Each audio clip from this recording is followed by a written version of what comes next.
बिस्मिल्लाहिर्रहमानिर्रहीम अल्हम्दुलिल्लाहि रब्बिल आलमीन वस्सलातु वस्सलाम अला सय्यिदिल अंबिया वल मुरसलीन व अला आलिहि व अस्हाबिहि अजमईन अम्मा बाद फ़अऊज़ु बिल्लाहि मिनश शैतानिर रजीम बिस्मिल्लाहिर्रहमानिर्रहीम कुल हल यस्तविल्लज़ीना यअलमून वल्लज़ीना ला यअलमून इन्नमा यतज़क्करु उलुल अलबाब व क़ाला अन्नबिय्यु सल्लल्लाहु अलैहि वसल्लम खैरुकुम मन तअल्लमल कुरआन व अल्लमह।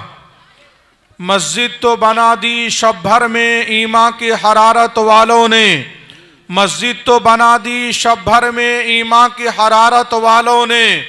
मन अपना पुराना पापी था बरसों में नमाजी बन न सका। क्या खूब अमीर फैसल को सन्नूसी ने पैगाम दिया, तू नामो नसब का हिजाजी है पर दिल का हिजाजी बन न सका।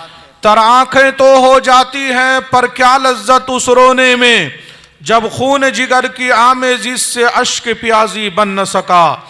इकबाल बड़ा उपदेशक है मन बातों में मोह लेता है, गुफ्तार के गाजी तो बना किरदार का गाजी बन न सका।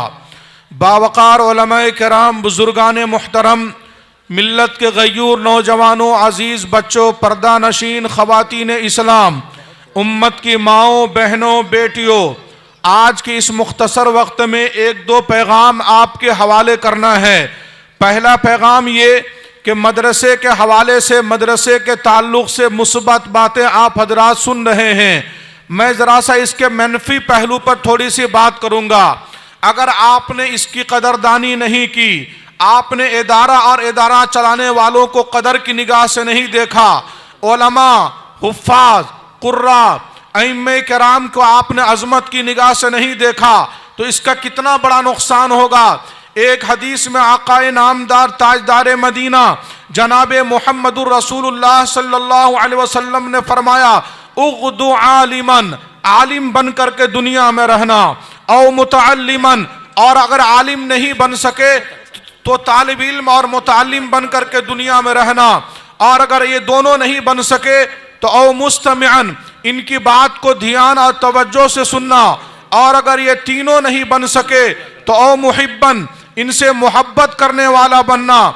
आका ने फरमाया, या तो आलिम बन करके दुनिया में रहना, या तालिब इल्म बन के दुनिया में रहना, या इनकी बात को ध्यान और तवज्जो से सुनना, और अगर तीन नहीं बन सके तो आखिरी दर्जा ये है, इनसे मोहब्बत करना, इनसे मोहब्बत करना, इनसे मोहब्बत करना। और अगर ये चार नहीं बन सके तो आपने फरमाया, खबरदार वला तकुन खामिसा, पांचवा बनने की कोशिश मत करना, फतह लिख, वरना तेरी दुनिया आखिरत दोनों बर्बाद हो जाएगी। वल खामिसतु अन तुबग़िज़ल इल्म व अहलहु, पांचवा यह है कि इल्म से, उलमा से, मदरसे से, हुफ़्फ़ाज़ से, कुर्रा से किसी आदमी को बुग़्ज़ हो जाए, नफरत हो जाए, अदावत और दुश्मनी हो जाए। मेरे बुजुर्गों, अगर मैं ये दावा करूं कि मेरा ये दावा है, मेरा ये दावा है, मेरा ये दावा है कि दुनिया में हिदायत इसलिए बाकी है कि उलमाए किराम बाकी हैं, अगर ये उलमा का वजूद ख़त्म हो गया तो आप हिदायत से हिदायत याफ्ता नहीं रह पाएंगे। तो इस दावे की दलील बुखारी शरीफ की रिवायत है। आप अलैहिस्सलातु वस्सलाम ने फरमाया, इन्नल्लाह ला यक़बिज़ुल इल्म इंतिज़ाअन यंतज़िउहु मिनल इबाद, अल्लाह ताला एक साथ इल्म को बंदों के सीनों से नहीं खींच लेगा, वलाकिन यक़बिज़ुल इल्म बिक़ब्ज़िल उलमा, उलमा उठते जाएंगे, इल्म उठता जाएगा, हत्ता इदा लम यब्क़ा आलिम, यहाँ तक कि जब कोई आलिम बाकी नहीं रहेगा किसी खित्ते में, किसी इलाके में, किसी मुल्क में। इत्तख़ज़न्नास रुऊसन जुहाला, लोग जाहिलों को अपना सरदार बनाना शुरू कर देंगे। फसुइलु, फिर उनसे मसाइल पूछे जाएंगे। फ़अफ़्तौ बग़ैर इल्म, फिर वो बग़ैर इल्म का फतवा देना शुरू कर देंगे। नतीजा और अंजाम क्या होगा? फज़ल्लू व अज़ल्लू, खुद भी गुमराह होंगे और दूसरों को भी गुमराही के दहाने पर पहुंचा देंगे। अगर ये खत्म हो गया उलमा का सिलसिला तो हम गुमराही के दहाने पर पहुंच जाएंगे। इसलिए इनकी कदरदानी जरूरी है। एक आदमी हजरत मौलाना रशीद अहमद गंगोही, हजरत मौलाना रशीद अहमद गंगोही रहमतुल्लाह अलैह ने एक मौके पर फरमाया, जो आदमी किसी आलिम, किसी मौलवी, किसी मुफ्ती, किसी मौलाना से दुश्मनी रखता है, उनसे बुग़्ज़, नफरत, अदावत रखता है, तो यकीन नहीं आता है तो मरने के बाद उसकी कब्र को खोल करके देख लो, अल्लाह उसके चेहरा को काला सियाह बना देता है और उसके चेहरा को अल्लाह ताला किबला से घुमा देता है। मेरे बुजुर्गों, एक आदमी बड़े हजरत जी मौलाना इलियास साहब रहमतुल्लाह अलैह की खिदमत में पहुंचा और एक आलिम की बुराई बयान करना शुरू किया।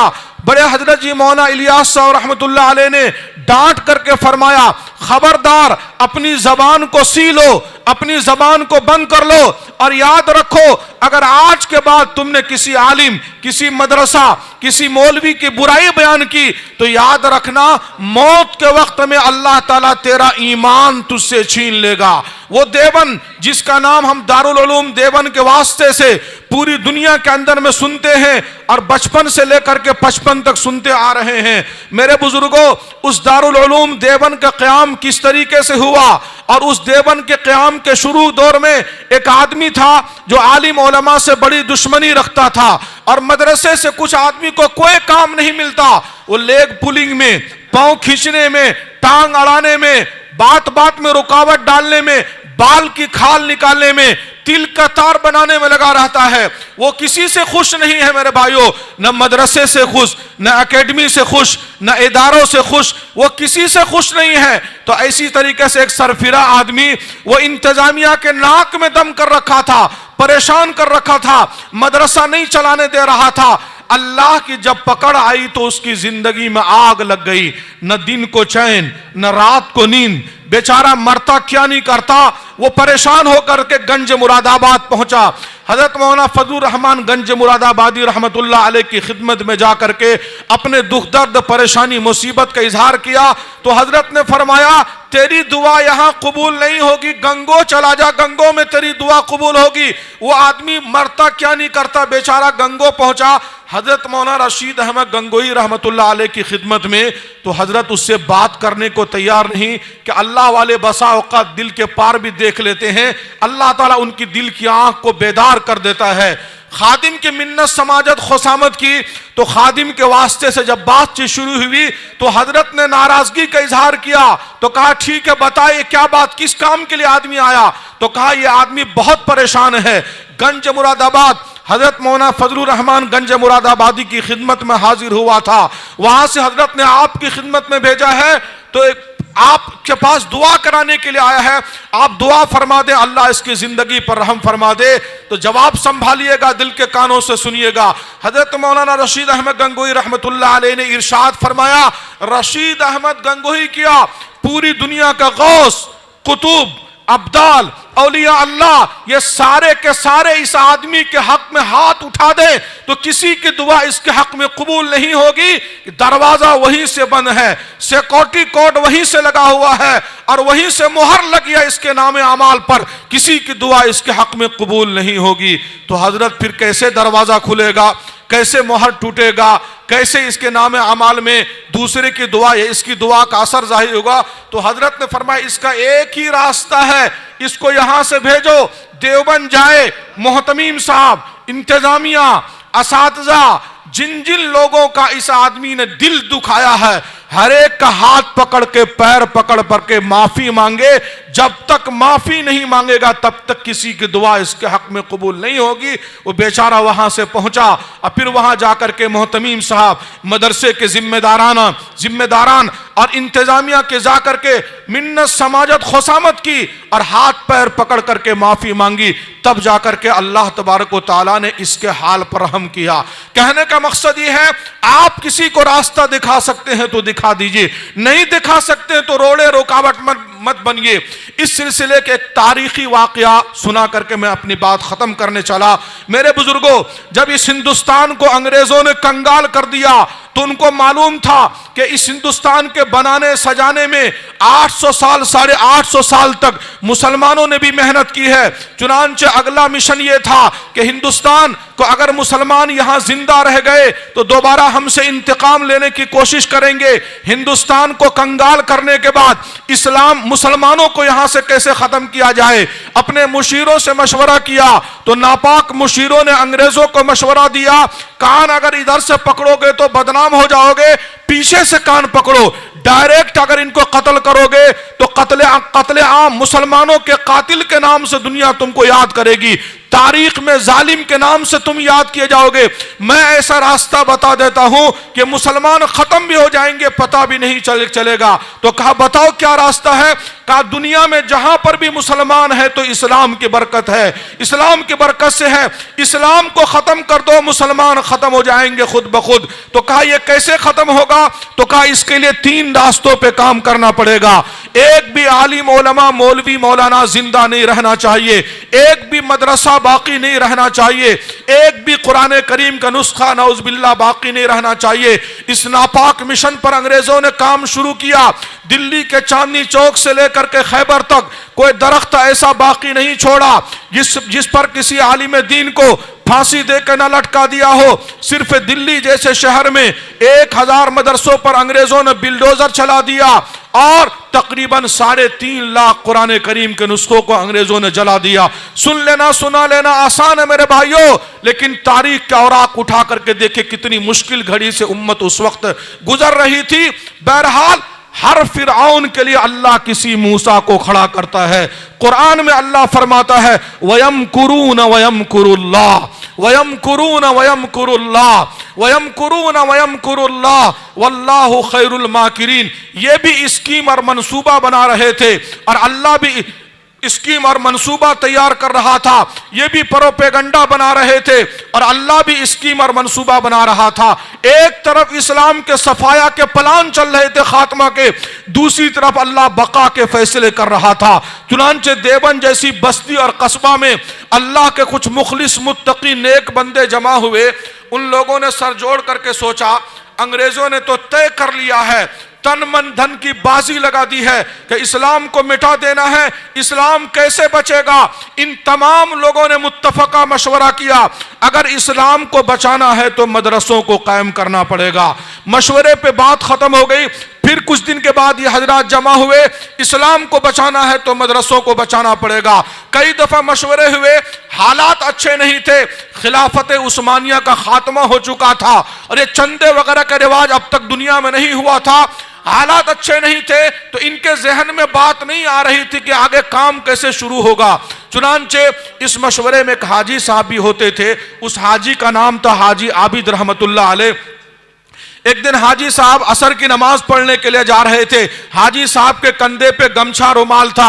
हाजी साहब ने अपने गमछा रुमाल को उतारा, गिरा बांध करके झोला बनाया, बिस्मिल्लाह पढ़ करके हाजी साहब ने अपने जेब में हाथ दिया तो 3 रुपये हाजी साहब के जेब में था। निकाल करके दारुल उलूम देवबंद के लिए पहला चंदा दे दिया। आप लोगों को सुनने में लग रहा 3 रुपये, लेकिन 150 साल 250 साल पहले का 3 रुपये अभी का 3 लाख रुपए से ज्यादा होगा। फिर हाजी साहब ने सुबह से लेकर के शाम तक चंदा किया तो शाम के वक्त में आकर के गिनती की तो 127 रुपये चंदा हुआ। आपको सुनने में लग रहा 127 रुपये, लेकिन उस वक्त का 127 रुपये अभी का 1 करोड़ रुपए से ज्यादा होगा। अकाबिर के सामने में ला करके रखा, दिल बाग बाग हो गया। अब यह है कि इदारे को कायम करना है। जैसे आपने सुना 1 साल कुछ महीने पहले जामिया उम्मुल कुरा का क़याम अमल में आया था। इसी तरीके से अकाबिर ने तलाश किया। महमूद नाम के एक उस्ताज मिला, महमूद नाम के एक बच्चा मिला, तालिब इल्म मिला। ये एक सनम खाना है जहां महमूद बहुत तैयार हुए, ये एक सनम खाना है जहां महमूद बहुत तैयार हुए। एक उस्ताज को, एक बच्चे को छत्ता वाली मस्जिद के सहन में अनार के दरख्त के नीचे में बिठा दिया। पढ़ाई शुरू हो गई, लेकिन मस्जिद में तो मकतब न चलता है। कुछ दिन तक मकतब की शक्ल में हजरात चलाते रहे। अब बाकायदा इन हजरात ने मदरसे के क़याम को सोचा, ज़मीन की फराहमी हुई, ज़मीन के इंतज़ाम किया गया, वक्त मुतय्यन हुआ। फला दिन फला वक्त में मदरसे की बुनियाद रखनी है। चुनांचे अकाबिर जब रात के वक्त में इशा की नमाज से फारिग होकर के बिस्तर पर जाकर के सोए हैं तो ख्वाब में शाह रफीउद्दीन साहब रहमतुल्लाह अलैह ने देखा आकाए नामदार ताजदार मदीना जनाब मुहम्मदुर रसूलुल्लाह सल्लल्लाहु अलैहि वसल्लम को देवबंद में खड़े हैं। तो शाह साहब ने पूछा, अल्लाह के नबी आप तो मदीना में आराम फरमा है, आपकी कब्र मुबारक तो मदीना मुनव्वरा में है, मैं आपको देवबंद में देख रहा हूं, संभालिएगा सुपौल वालों। तो रसूलुल्लाह सल्लल्लाहु अलैहि वसल्लम ने इरशाद फरमाया, शाह साहब कल सुबह तुम लोगों ने देवबंद में मेरे घर की बुनियाद रखने का इरादा किया है, मैं मदीना से खुद चल करके आया हूं अपने घर की बुनियाद अपने हाथ से रखने के लिए। तुम लोगों ने देवबंद में मदरसे की बुनियाद रखने का इरादा किया है, मैं मदीना से खुद चल करके आया हूं मदरसे की बुनियाद अपने हाथ से रखने के लिए। ख्वाब में रसूलुल्लाह सल्लल्लाहु अलैहि वसल्लम ले गए। नौदरा एक मशहूर जगह है, आपके हाथ में असा मुबारक यानी लाठी मुबारक थी, आपने उससे जमीन पर निशान डाल करके फरमाया, देखो मोहम्मद मुस्तफ़ा अपने हाथ से इस मदरसे की बुनियाद रखता है। चुनांचे ये सब रात के सपने में ख्वाब में सन्नाटे में हुआ। दिन के उजाले में जब अकाबिर उस जगह पर पहुंचे तो सही माने में वहां पर निशान मौजूद था। तो दारुल उलूम देवबंद के तराने में कहा गया, खुद साक़ी कौसर ने रखी मैं खाने की बुनियाद यहां, खुद साक़ी कौसर ने रखी मैं खाने की बुनियाद यहां, तारीख मुरत्तब करती है दीवानों की रुदाद यहां। आखिरी सवाल मेरे भाइयों, 150 साल में, पौने 200 साल में, पूरी सदी में उस मदरसे से निकल करके डायरेक्ट या इनडायरेक्ट, वास्ता या बिलवास्ता लाखों करोड़ों उलमा ने पूरी दुनिया में काम किया और आज भी काम कर रहे हैं, क़यामत तक काम करेंगे। ईमानदारी से बताइए, इन सब का सवाब अल्लाह ताला सबसे पहले हाजी आबिद के खाते में भी डालता होगा कि नहीं डालता होगा? क्यों? सबसे पहला चंदा उन्होंने दिया था, सबसे पहला चंदा उन्होंने किया था। तो तराने में कहा गया, आबिद के यकीन से रोशन है सादात का सच्चा साफ अमल, आबिद के यकीन से रोशन है सादात का सच्चा साफ अमल, आंखों ने कहां देखा होगा इखलास का ऐसा ताजमहल। इदारा कायम हुआ है तो खास करके इस्लामपुर वालों, सुपौल वालों, इसको आप नबी का घर समझ करके इससे मोहब्बत कीजिए, पलकों पे सजाइए, दामे दिल में सुखने इसका ताउन भी करते रहिए और चलाने वाले इंतजामिया को हौसला हिम्मत दीजिए। अल्लाह ताला आपका ईमान पर खात्मा नसीब फरमाएगा। अपने बच्चों को इस इदारे से जोड़िए, अल्लाह ताला आपके नस्लों के मग़फ़िरत के फैसले फरमाएगा। या रब दिले मुस्लिम को वो जिंदा तमन्ना दे, या रब दिले मुस्लिम को वो जिंदा तमन्ना दे, जो कल्ब को गरमा दे, जो रूह को तड़पा दे, फिर वादिये फारा के हर जर्रे को चमका दे, फिर शौक तमाशा दे, फिर ज़ौक़ तकाज़ा दे, महरूम तमाशा को फिर दीद बीना दे, देखा है जो कुछ मैंने औरों को भी दिखला दे, भटके हुए आहू को फिर सूए हरम ले चल, इस शहर के खूगर को फिर वुसअत सहरा दे, पैदा दिले वीरा में फिर शोरिश महशर कर, इस महमिल खाली को फिर शाहिद लैला दे, मैं बुलबुल नाला हूँ एक उजड़े गुलिस्तां का, तासीर का साइल हो मुहताज को दाता दे। आमीन व आखिर दावाना अनिल हम्दुलिल्लाहि रब्बिल आलमीन।